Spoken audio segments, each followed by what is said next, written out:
Hey, y'all, Scott here. Here's how to support the show. Patreon.com/Scott Horton Show if you want to donate per interview. And also ScottHorton.org/donate.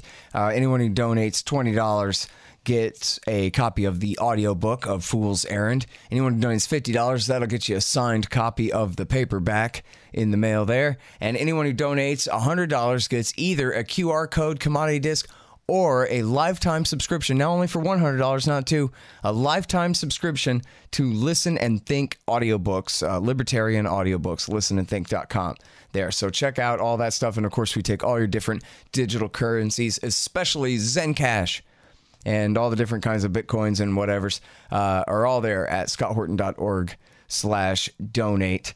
And get the book, Fool's Errand, and give it a good review on Amazon if you read it and you liked it, and review the show on iTunes and Stitcher and that kind of thing if you want. All right, thanks. Sorry I'm late. I had to stop by the Wax Museum again and give the finger to FDR. We know Al-Qaeda, Zawahiri, is supporting the opposition in Syria. Are we supporting Al-Qaeda in Syria? It's a proud day for America. And by God, we've kicked Vietnam syndrome once and for all. Thank you very, very much. I say it again, you've been had.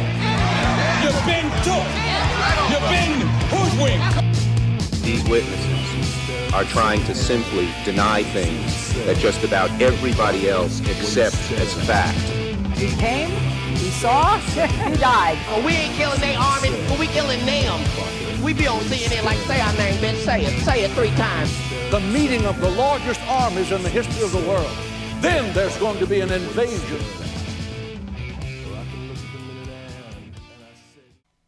All right, you guys, introducing Ray McGovern, former CIA analyst, head of the Soviet Union division over there, former briefer for Vice President Bush during the Reagan years, and, of course, now he's a peace activist.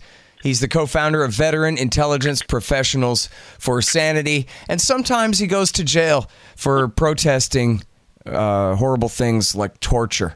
And most recently, you've seen him on Twitter getting the beat down from, I think, 5 cops for protesting at the confirmation hearing for Gina Haspel to be the director of the Central Intelligence Agency. Welcome back to the show, Ray. How are you?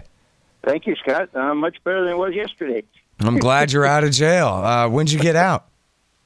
I got out yesterday when I had to appear before court, and then I got out about 5:15 after being in detention in a pretty tough place since about 2 o'clock the previous day. So I was glad to be out and recovering, and I just had to give a urine sample of all things. I don't know why, but the guys in there had seen me on TV yesterday. You know what they said? All of them. Keep doing what you're doing, buddy. Keep doing what you're doing. We know what torture's like. Wow, I tell you, that's worth it right there. Yeah, that's good. Well, listen, so I want to ask you if you're okay, but you shouldn't answer that because lawyers, you should keep your mouth shut as far as any of those details. I don't want to get you in trouble one way or the other, or prejudice your case one way or the other, or anything like that. We all can see with our own eyes. It's on the blog at antiwar.com, and of course it's all over Twitter, the video. You want to tell us what you yelled, what you said when you stood up to protest Gina Haspel there? Yeah, actually that's important, and thanks for asking. You are the first the first, Scott, to ask me any of these questions, and I'm delighted to talk first to you, but it's a sad commentary that, progressive media have been all over this, but there hasn't been a word so far as I can see in any of the newspapers that my friends up in New York read, like the New York Times. So anyhow, to start out here, it's important to know that I was shocked when, not only when the Code Pink people were thrown out of the hearing, even though they had been assured that before the gavel came down, they would be able to show their signs. I guess they were a little tricked, because as soon as they showed their signs, these same cops came down and ejected them. The next thing that's noteworthy here was another sort of shocking thing, and that was that Richard Burr. Now, Richard Burr is a senator from North Carolina. Okay, he's been in the Senate Select Committee on Intelligence for 12 years. Before that, he was on the HPSI, the House Select Committee on Intelligence. Now, he's been around, right? And so he made it very clear from the start. This is what he said. Now, there's going to be an open session and a closed session. If any of you feel you have to speak out, do it fast, do it quickly, and be gone. And everybody, oh, yeah, I know. Well, I've never heard a chair openly invite dissenters to do it fast, do it quickly, and be gone. So I said, whoa. As soon as that policeman or policewoman who's standing between me and Haspel goes to the bathroom, I'm going to go up there and take advantage of that invitation. Now, with respect to the substance, it was really a travesty what happened. When Ron Wyden, senator from Oregon, who was a pretty straight guy, now he asked her a couple questions, but she did what she could to filibuster. And then he asked her a last question. He said, "Now, Ms. Haspel, you were chief of the base there in Thailand where al-Nashiri was correct? The water board, right?" And she said, "Senator, I have to tell you that we need to. That's classified, and we have to talk in closed session about that." Now, to his credit, Ron asked the question. He ran out of time, but to his supreme discredit, the chair let it go. The chair could easily have said, "Now, Ms. Haspel, we have all kinds of documents to answer that question, and I don't see why you can personally classify information that is incriminating to you. So, would you please just answer Senator Wyden? You were in charge of the waterboarding of al-Nashiri, were you not?" Guess what? Guess what Richard Burr didn't do? He didn't say any of that. So that prompted me to just make it very substantive. When I got up, I said, "Now, I think Senator Wyden is due a straight answer to his question. I know the answer. So do you guys. The answer is yes.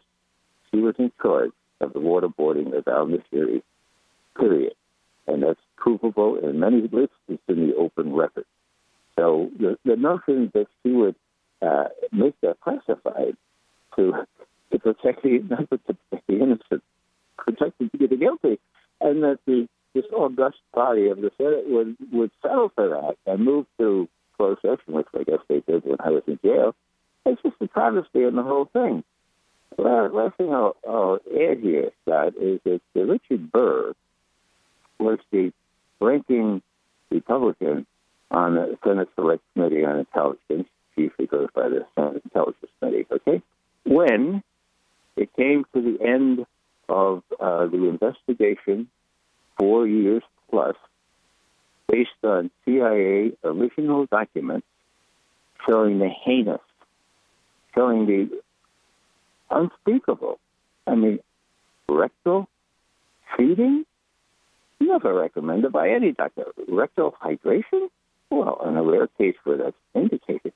But my God, that was just part of it. The little boxes they put them in, Foot Locker type boxes, and then those that had allergy or fear of insects, they picked out those insects and put them in there with them.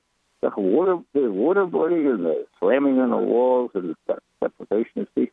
All this stuff is addressed in this very gutsy, very, very comprehensive Senate Select Committee on Intelligence document released in early December of 2014. Okay? It's on the record. Now, what did they do? Well, they did their best to keep that from being published. They were playing a waiting game. Why? Because the Senate had changed hands. Dianne Feinstein was not going to be in charge come January.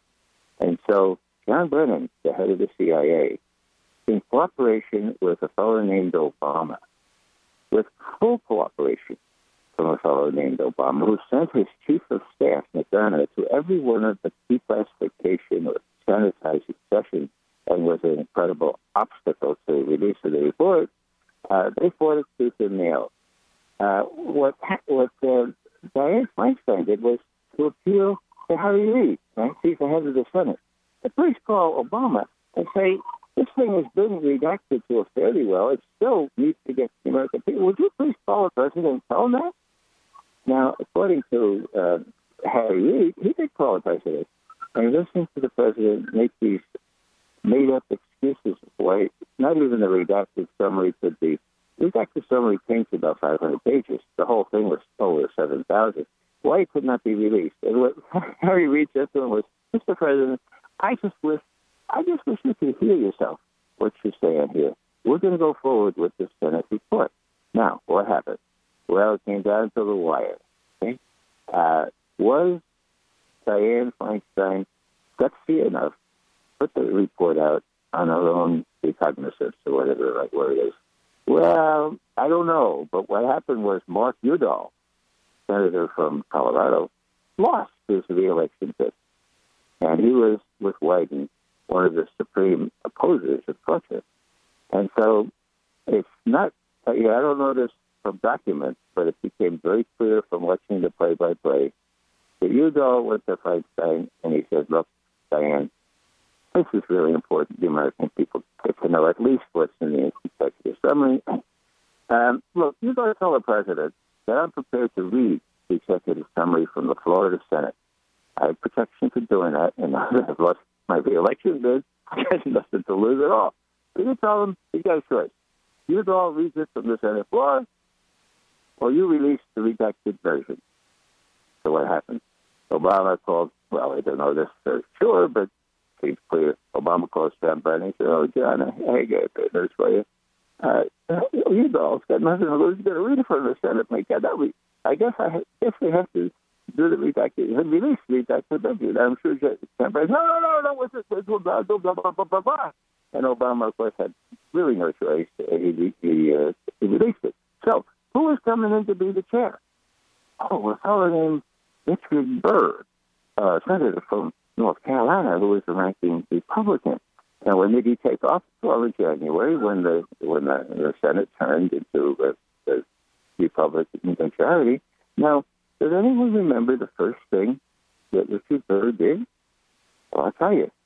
He recalled all copies of the Senate investigation report, which, and this is very worth emphasizing, relied specifically on original CIA cables, original CIA documents from Langley. It was all original CIA stuff. And what Richard Burr did was recall all the copies of that study. He said, look, that study belongs to me. I'm the chair of the Senate Intelligence Committee now. I recall all copies.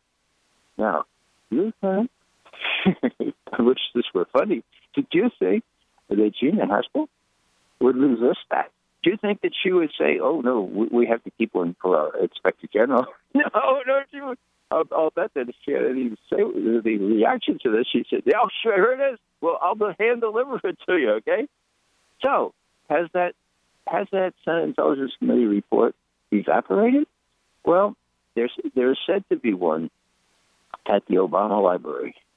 Now, I hate to speculate on what the conditions are under which it could be revealed to the public, but if past this precedent here, probably got a 5 or 10, maybe even 25-year delay in how it can be released. So we're deprived of knowing the details of how CIA specifically did all these heinous things on the pretense that they were authorized to do that by these crooked lawyers in the Department of Justice. And now, of course, we're learning how many crooked lawyers there are there.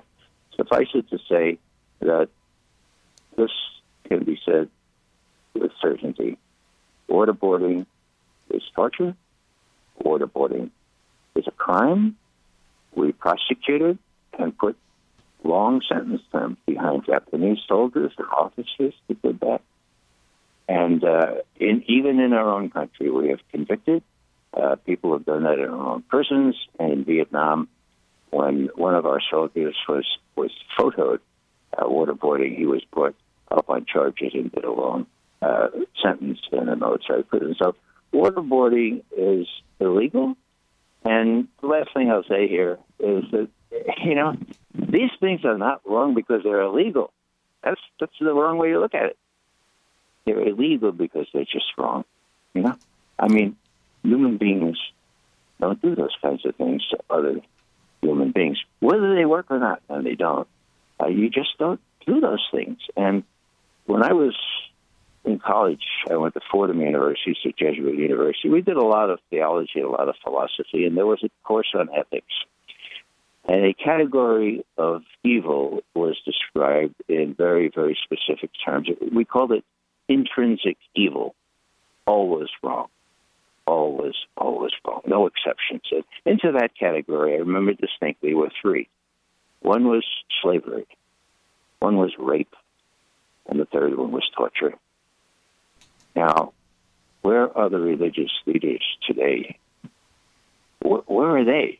I'm told that a lot of the religious leaders are reluctant to speak against Trump's nominees, quote, because we'll have to deal with them in the future, end quote. Give me a break.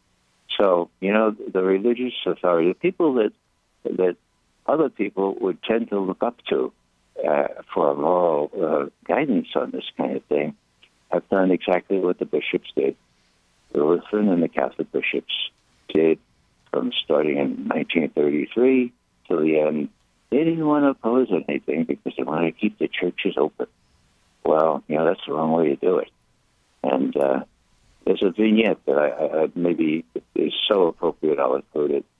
Albert Camus, the French philosopher, writer, he was, of course, right there during the war. When I say war, I mean World War II. And after World War II, a Dominican priory, to its great credit, asked Camus to come and talk to them about what he saw with respect to the behavior of the religious authorities, Lutheran and Catholic, during the war and before the war. And this is what he said. He said, "You will find this surprising because I am not a believer. But I kept waiting for the voice from Rome." Why the voice from Rome? Because there had to be a moral voice speaking out against these terrible things, including torture.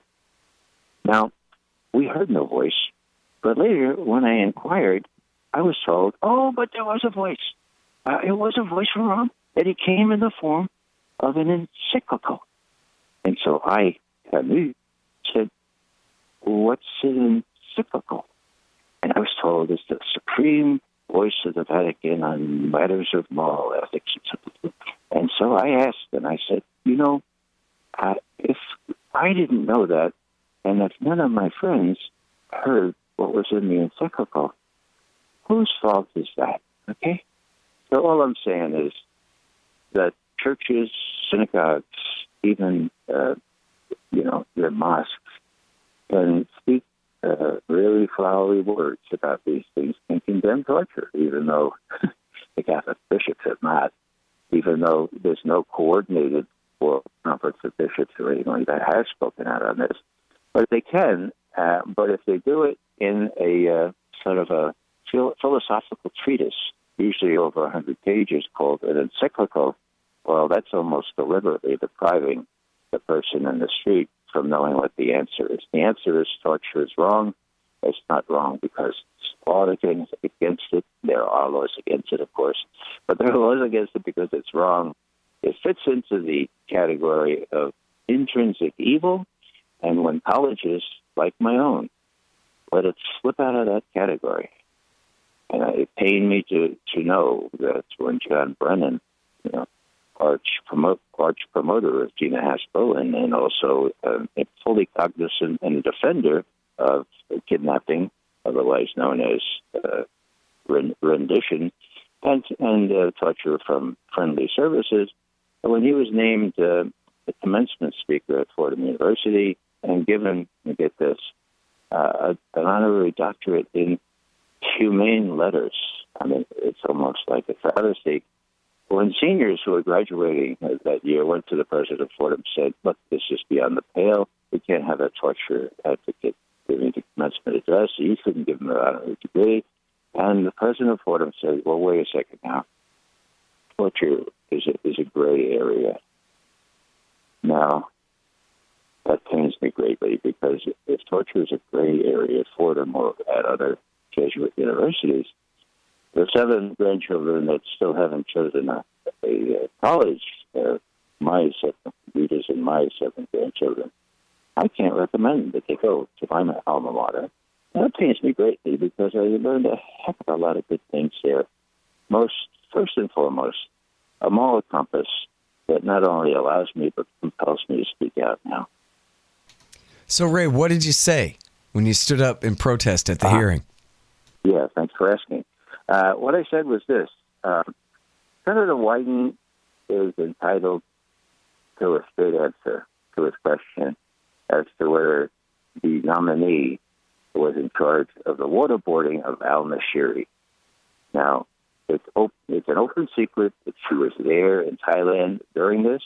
There's lots of other evidence that she was supervising these 2 psychiatrists or psychologists that they had hired on to do the reverse engineering from the seer. That's another question. Anyhow, she was in charge of all that. The cable traffic indicates it. It's in the Senate report. And so I said, look, she was there. She was responsible. Don't deprive the American people of a straight answer here by saying, oh, no, we're going to go to executive session on this. Who says we have to go to executive session? Gina Haspel. Why? Because it was classified. Who classified it? Gina Haspel. I mean, my God, talk about catch-22. But the chairman, of course, this same Senator Richard Burr, was intent on depriving the American people at this open hearing of the confirmed fact that she was in charge of the waterboarding of al-Nashiri, and she was responsible for destroying videotapes that showed interrogation, if you want to call it that, really torture under waterboarding. So I made that point, and then on the way out to the exit, I said, torture is never legal. No corrupt lawyer or corrupt president or vice president like Bush, Cheney, or John Yoo, and can make torture legal. So then, I couldn't say much more because I was incapacitated. So I won't talk much about that, but it was really a shock. Going back very briefly to where it started, when he said, this Richard Burr, sort of smirking, he knew that Coach Pink was there. He didn't know I was there. I sort of sat a couple of rows behind. What he said, this is an open and closed hearing. Now, if you feel you need to protest or say something, do it fast, do it quickly, and be gone. Okay, well, I did it fast. I did it quickly. But the Capitol Police were under other instructions, and it's pretty obvious what happened given the videotapes, but thankfully somebody did. Hey, let me tell you about the sponsors of this show. First of all, Mike Swanson. He is the author of the great book, The War State, about the permanence of America's World War II military empire through the Truman, Eisenhower, and Kennedy administrations, the rise of the new right military-industrial complex after World War II. The War State by Mike Swanson. And also get his great investment advice to protect your financial future there at wallstreetwindow.com. He has a great understanding of what the hell is going on in these financial markets. wallstreetwindow.com. And listen, I know he'll tell you got to have at least some of your savings. You must know some of your savings, however much it is, you got to have metals. And so what you do is you go to Roberts and Roberts Brokerage Inc. Gold, silver, platinum, palladium. They have a very small brokerage fee in order to process for you and get you the very best deal. And if you buy with Bitcoin, there's no premium at all for your purchases of gold, silver, platinum, palladium. So check those guys out. Roberts and Roberts Brokerage Inc. at rrbi.co. You ever play baseball? rrbi.co. And as I mentioned, Zencash is a great new digital currency. It's also an encrypted method of internet messaging and document transfer and all kinds of things for your business, for your secret conspiracies. Zencash.com. Check that out at zensystem.io. You can read all about how it works, every last detail, of course, at zensystem.io. And then there's this book about how to run your technology business like a libertarian. It's called No Dev, No Ops, No IT. And each of those is one word, 3 words. Get it? Yeah. No Dev, No Ops, No IT. It's by Hussein Badakhshani, and it's about how to run your business right in a libertarian way. LibertyStickers.com. And Tom Woods Liberty Classroom. If you like learning things, I'll get a commission if you sign up by way of the link on my website. And listen, if you want a new, and the reason my website is down is my own broken servers. But if you want a new good-looking website like the one I do have when it's up and running at scotthorton.org, then check out expanddesigns.com/Scott, expanddesigns.com/Scott, and you will save $500 on your new website. I just put out a tweet that said you're more or less okay. I don't want to quote you exactly or whatever. I hope that you have upcoming civil proceedings against them for what happened coming up. But is that all right that I put out that tweet letting people know that at least you didn't, get your head cracked all the way open or anything? Yeah. Thankfully, I hit the floor with other than my head. Of course, given my thick Irish head, it probably wouldn't be different. But anyhow, my glasses, I can't send them back into shape. So the notion that I want to say much, but it's just, I was in shock. And if you see the videotape, you can see that I was not under my own power, but just imagination. I mean, the important thing for the audience is to know that you're not in the hospital now, that you're, up and walking around. It's all right, overall. They should also know that I was required to give a urine sample, which I just delivered here at the courthouse, and well, I won't talk with you about how you should have not given into that, but I'll save that for your lawyer. So now you wrote this article. It's at Consortium News, of course, and we ran it on antiwar.com as well as we do everything you write. And it's called Will a Torturer Become CIA Director? And you may have referred to this a minute ago, or in one of those minutes ago, about torture working. And this is always kind of the debate within the index card of allowable opinion, as Tom Woods puts it, where torture works, torture doesn't work.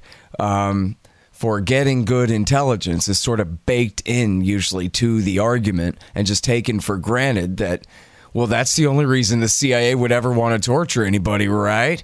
But that's really not the case, is it? No, it isn't. First, on whether torture works, I was an Army intelligence officer, right? So I was in the front lines, and I knew a lot about what we were allowed to do and what we were not allowed to do. And back in the day, we followed a policy elucidated by General John Timmons, who I have great respect for, and who was head of Army intelligence back in the early, in the 1980s. Okay, no, I'm sorry, in the around 2006. I know. So why do I mention that? Well, things had leaked about these black prisons. Things had leaked about what went on in these black prisons and what on in Abu Ghraib and, of course, Guantanamo. And so it came time for Dick Cheney to tell George Bush, well, George, you got to get up. And we got some nice terminology here. We call them enhanced interrogation techniques. And if you could get up there on the 6th of July, 2006, and just tell them how good these are, how much information we got at them, and how good it is. So word got around that he was going to do this. Of course, the head of Army Intelligence was informed. So what did John Timmons do? To his great credit, he got up at a Pentagon press conference 1 hour before he knew Bush on the other side of the Potomac was going to extol the virtues of what he called, quote, an alternate set of procedures, end quote, for interrogation. It later became known as enhanced interrogation techniques. Okay? So what did Kimball say? He said, and I quote, "No good intelligence has ever come from harsh interrogation. History shows that, and the history and the experience of the last 5 years, hard years, also show that, period," end quote. Okay, now, the head of Army Intelligence, who spent a lot of his career working on interrogation, I just have to say that I think he's a little bit more aware of whether torture works than Dick Cheney or George Bush or some of those phony lawyers that said, it doesn't matter if it works, if it's legal, okay? So that's the starting point. If you want accurate information, you're not going to get it from torture. That just makes sense. Why do most people believe that? Very simple. Television, radio, TV, Hollywood, all these things, partly financed by the CIA, by the way. The big division in CIA now for TV and radio, okay? It wasn't there in my day. Anyhow, most Americans believe that torture works. Now, why is that? Well, there have been a lot of polls about whether torture works. And I have to say, some polls of faith people who say they believe in God. And it disappoints me greatly to see that Catholics, head of Protestants and others, say, yeah, torture is good. Why is that? Well, because they're brainwashed by the media, helped by the CIA, and they have no moral leadership. And that's what I'm getting at here. Where are the churches? Where are the moral leaders? Moral leaders that speak out about these things? Where were the white collar, the Roman collars that come and do what I did yesterday? So that's bad news, but it's also good news because it reminds me once again of what my favorite theologian, Annie Dillard, says. And what she says is, look, it's up to us. It always has been up to us. There isn't anybody else. We are it. So I'm just hopeful that the catalyst will be useful in getting people consciously aware that you can do these things. It may get you beat up, as it did me. But, isn't it worth it? My God, as I sat in that prison over, for almost 30 plus hours, all alone, it struck me that as dismal as that was, with the cockroaches all over the place, and no cushion or anything, just a kind of a stainless steel thing to try to lie on. It struck me that at least I'm not being tortured. And then I looked at all my new colleagues, and then it struck me really bad, Scott. Yeah. Well, so what about torture? What about torture, Ray, for for deliberately getting false information? Or like, say, blackmailing someone, say, if you don't do what we want, we're going to torture this family member of yours, that kind of thing. That's CIA business, right? Got it. Just let me finish this thought. I looked around all my new colleagues there. They were all much darker of complexion than I am, let me put it this way. And drove home how they were treated and how I was treated. Racism is at the bottom of this. If you look at what Bush and Cheney did, look at what goes on now. These people are made the other, and when you make people the other, you dehumanize them, and it's a lot easier to drop bombs on them, to torture them, and so forth. So I recommend one evening or one 36-hour period in that kind of situation where you see how dehumanized people are treated because you're one of them. Now, getting to your question about whether it works, there is, I say to people, I have to make an exception here because there is one set of circumstances where torture works like a charm. People go, what? I say, yeah, if you want inaccurate information. And they sort of scratch their head. What do you mean? Well, let's say you want to prove, in quotes, that Saddam Hussein had direct ties with Al-Qaeda as part of, with the weapons of mass destruction, part of the reason to attack them. Torture worked, and it did work like a charm then. What did they do?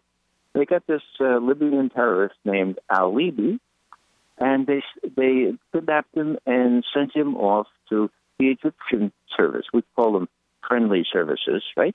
And Egyptians have even more experience in torturing people than we do. And so they said, now, we know that he has entree to information, travel information about how Al-Qaeda people were sent up to Baghdad to be trained in weapons like chemical weapons and bombs and stuff. So if you get that out of them, well, that's what we need to get out of them, all right? Now, the Egyptian services are paid through the nose by our tax money via the CIA, so they know what side of the bread they're buttered on. And so they say, well, now, Al-Libi, we'll stop torturing you if you could just remember about how you sent up all these operatives from Al-Qaeda to Baghdad to be trained by the Saddam Hussein guys. Can you remember that? And finally he said, oh, yeah, of course, how could I have forgotten? He, quote, confessed, end quote. That report was given back to Washington. The Defense Intelligence Agency immediately bigoted it, put it out of circulation because they found out exactly how it was obtained under torture, which the Defense Intelligence Agency at least was able to say, look, this can't be used in any real sense. But George Tenet was head of the CIA when Colin Powell was preparing his remarks before the UN on the 5th of February, 2003. He was in receipt, together with his colleague, Colonel Larry Wilkerson. He was in receipt of all kinds of spurious reports unverified, that there were ties between Al-Qaeda and Iraq, okay? And finally, he said, Larry, we have to talk about this. And they go off into this separate room.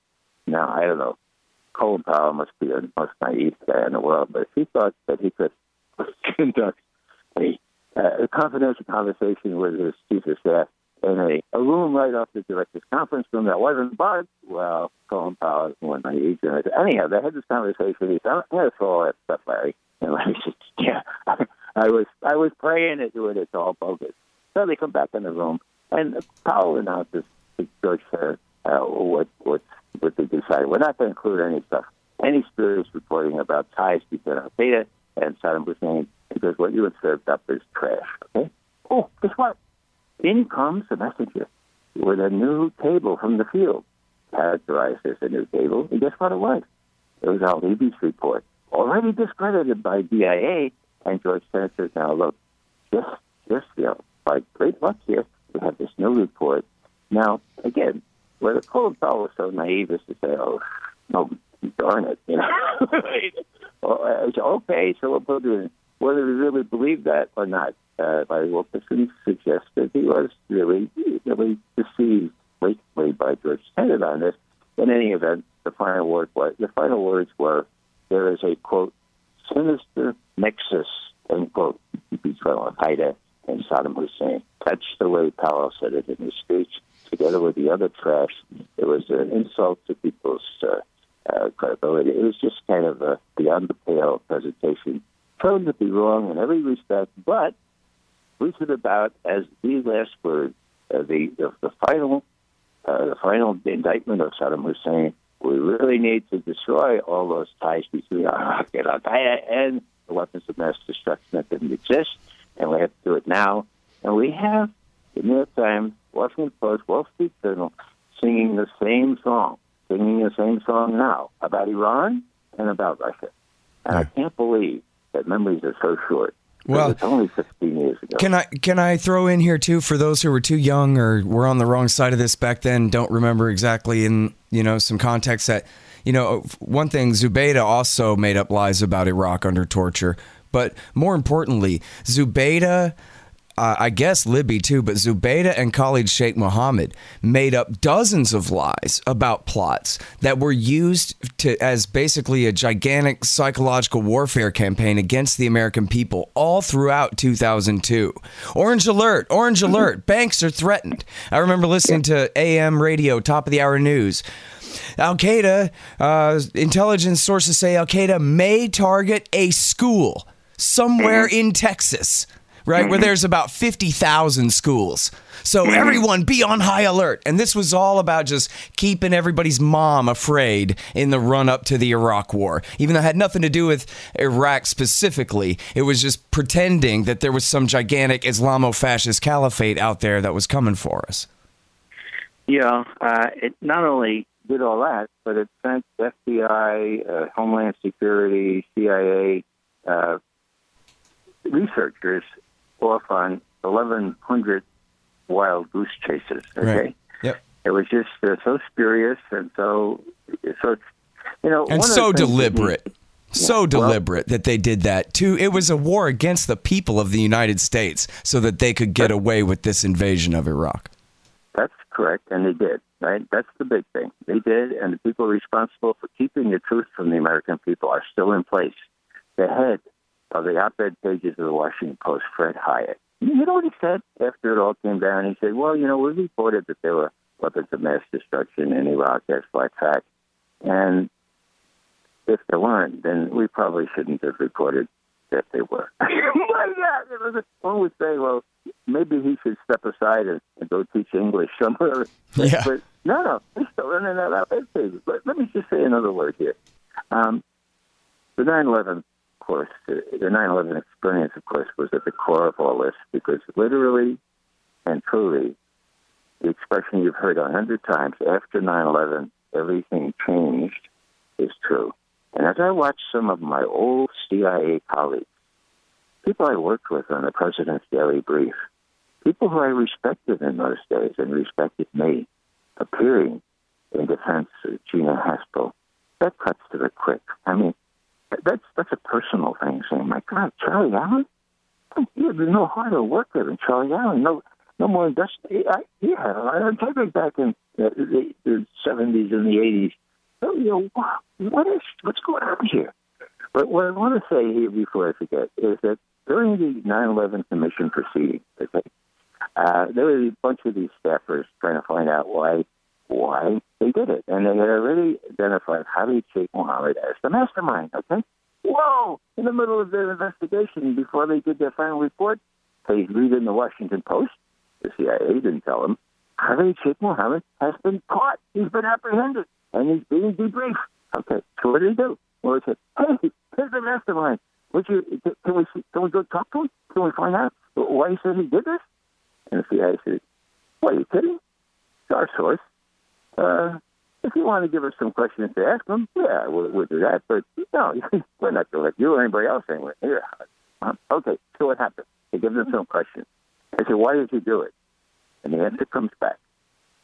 Now, these young staffers knew that Khalid Sheikh Mohammed was no dummy, that he had earned a degree in mechanical engineering from the University of North Carolina, Greensboro, okay?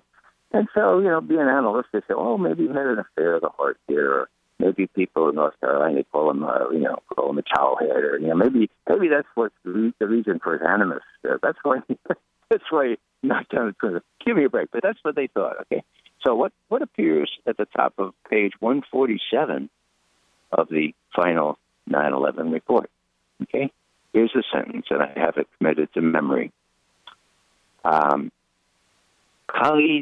Sheikh Mohammed's animus toward the United States does not result from any experience he had during his student days in North Carolina, but by his own admission comes from what he calls his extreme hatred for the totally unbalanced U.S. policy in favor of Israel, period, end quote. Now, there's a little footnote there. You go down to the bottom of the page, and it says, this is exactly what Khalid Sheikh Mohammed's nephew said, Ramzi Youssef. When he was sentenced to 135 years in a federal prison, he said, I'm glad I did it, and I did it precisely because of unbalanced U.S. support for the terrorism of Israel. Okay, so there you have the real story. Why is it buried on page 147 in a little footnote? Well, you can tell me the answer to that. I could tell you too, but we're probably running out of time, Scott. Yeah, we really are. We feel the price is worth it, Ray. That's the slogan of the Democrats, the Republicans, and Al-Qaeda, too. Yeah. Well, Well, listen, man, I'm sorry. I do have to go. I have another interview. I already bumped 15 minutes, and I have to move on to.